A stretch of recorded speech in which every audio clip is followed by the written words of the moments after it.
പ്രിയരെ, ഞാനിവിടെ പറയാൻ പോകുന്നത് നമ്മുടെ ഇഷ്ടഭക്ഷണമായ പൊറാട്ടയെ പറ്റിയാണ്. പൊറാട്ടയ്ക്ക് 100 കൂട്ടം കുറ്റമാണ്. പൊറാട്ട കഴിച്ചാൽ അതാകും ഇതാകും എന്നെല്ലാം കുറ്റമാണ്.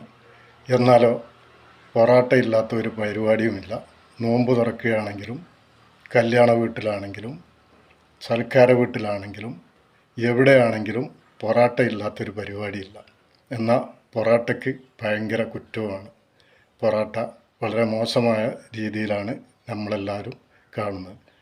പൊറാട്ടയ്ക്കും പല ആഗ്രഹങ്ങളുണ്ട്. ഒരു ചിക്കൻ ഫ്രൈയിൽ കിടന്ന് മരിക്കണമെന്നും അല്ലെങ്കിൽ മട്ടൻ കറിയിൽ കിടന്ന് മരിക്കണമെന്നും ഈ പൊറാട്ടയ്ക്ക് ആഗ്രഹമുണ്ട്. എന്നാലും ചില സമൂഹ വിരുദ്ധർ നമ്മുടെ പൊറാട്ടയെ സാമ്പാറിലിട്ട് മുക്കി കൊല്ലുന്നതും സാധാരണയാണ്.